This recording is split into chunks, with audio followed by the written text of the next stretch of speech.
মাদারীপুর এবং সিলেট নিয়ে আলোচনা করেছি। এবার একটু চট্টগ্রাম বিভাগে যেতে চাই। চট্টগ্রাম বিভাগের আজকে আমরা আলোচনা করব ফেনী নিয়ে। ফেনীর 3টি আসন রয়েছে। আমরা মূলত আজকে ফেনী 3 আসন নিয়ে আলোচনা করব। এটি মূলত সোনাগাজী এবং দাগনভূঞা উপজেলা নিয়েই গঠিত। এখানকার মোট ভোটার 5,08,194 জন। এর মধ্যে পুরুষ ভোটার রয়েছেন 2,63,227 জন এবং নারী ভোটার 2,44,965 জন এবং এই আসনে 2 জন তৃতীয় লিঙ্গের ভোটার রয়েছেন। ফেনী 3 আসনে 161টি ভোট কেন্দ্র রয়েছে এবং এটি জাতীয় সংসদের 267 নং আসন। এই আসনের প্রার্থী কারা হয়েছেন, অর্থাৎ কারা নির্বাচনে লড়ছেন, সেটি যদি একটু দেখে নিতে চাই, একটু বলে নিতে চাই। এখানকার মোট 11 জন প্রার্থী এই মনোনয়ন জমা দিয়েছিলেন। 11 জনের মধ্যে 4 জনের মনোনয়নপত্র বাতিল হয়েছে এবং 7 জনের বৈধ হয়েছেন। তার মধ্যে বিএনপির ধানের শীষ প্রতীকে লড়ছেন আব্দুল আউয়াল মিন্টু, তিনি বিএনপির ভাইস চেয়ারম্যানের দায়িত্ব পালন করছেন। সেই সঙ্গে তার প্রতিদ্বন্দ্বী হিসেবে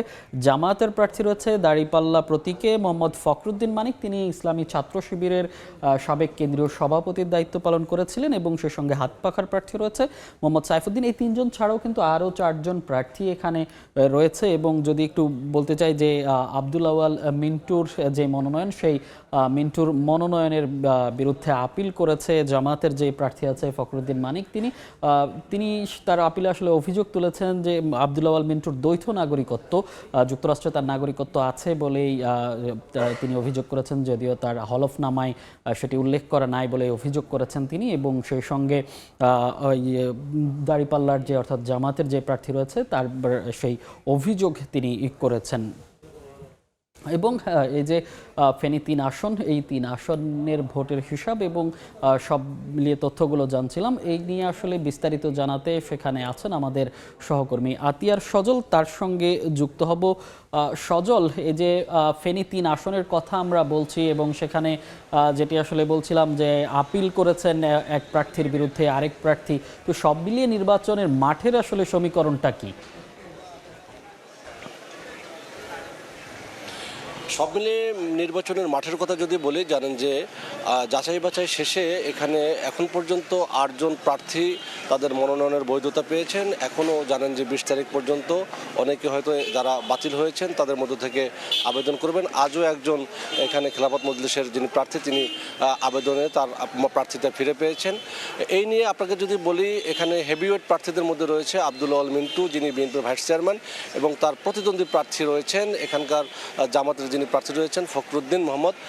তিনি কিন্তু এই দুজন মিলেই কিন্তু ভোটের মাঠে আসলে মোটামুটি মূল লড়াইটা তাদের মধ্যে হতে পারে বলে সাধারণ মানুষ বা সাধারণ ভোটার ধরে নিচ্ছেন।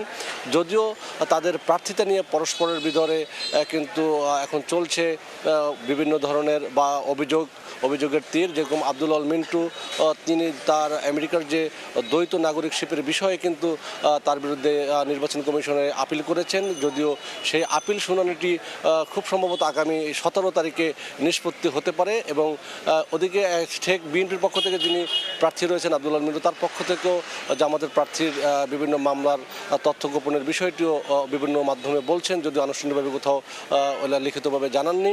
সব মিলিয়ে কিন্তু এখানে যারা প্রার্থী রয়েছেন সে সকল প্রার্থীরা কিন্তু ভোটের মাঠে কিন্তু সক্রিয় রয়েছেন। সব প্রার্থী যদি আপনাকে বলি, এর মধ্যে অন্যতম রয়েছে ভাইস চেয়ারম্যান আব্দুল আউয়াল মিন্টু, জাতীয় পার্টি থেকে মোহাম্মদ আবু সুফিয়ান, জামায়াত ইসলাম থেকে মোহাম্মদ ফখরুদ্দিন, ইসলামী আন্দোলন বাংলাদেশ থেকে মোহাম্মদ সাইফুদ্দিন, ইসলামী ফ্রন্ট বাংলাদেশ থেকে মোহাম্মদ আবু নাছের, এবং বাংলাদেশ সমাজতান্ত্রিক দল থেকে আবুর মালেক ও বাংলাদেশ খেলাফত আন্দোলন থেকে মোহাম্মদ খালেকুজ্জামান পাটোয়ারি। এছাড়াও আজকে যিনি মনোনয়ন পেয়েছেন মাওলানা মোহাম্মদ আলী মিল্লাত, খেলাফত মজলিসের মনোনীত প্রার্থী।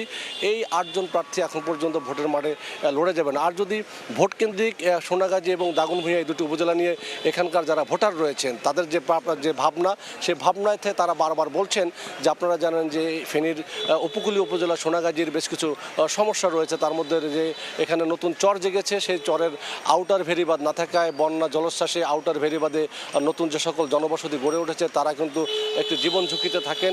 যারা মনোনীত হবেন বা যারা নির্বাচিত হবেন তারা যেন এই সকল আউটার ভেরিবাদ নির্মাণে মনোযোগী হন। এবং সোনাগাজী কিন্তু দেশের বৃহৎ যে মৎস্য শিকার, যে মৎস্য যে প্রকল্প যেখানে জোন গড়ে উঠেছে, সেই জোন কেন্দ্রিক যেন কোনো গবেষণা কেন্দ্র করা হয় সেটিও তারা বলছেন। এবং দেশের সবচেয়ে বড় অর্থনৈতিক অঞ্চল সোনাগাজীর কেন্দ্রিক, সেখানে কিন্তু তেমন স্থাপনা গড়ে ওঠেনি, সেখানে কিন্তু সেসব স্থাপনা গড়ার দাবি যারা সামনে ভোটে লড়বেন, যারা সংসদে প্রতিনিধিত্ব করবেন তাদের কাছে এ সকল দাবি জানিয়েছেন। এছাড়াও সোনাগাজীর বিভিন্ন যে চর দখল এবং যে সাধারণ মানুষের যে জীবন ঝুঁকি, এসব বিষয় নিয়ে যারা কাজ করবেন সংসদে তাদেরকে তারা আগামী সংসদ নির্বাচনে মনোনয়ন করবেন। এ ছিল আমার কাছে এখানকার সবশেষ। সজল, আপনাকে অসংখ্য ধন্যবাদ।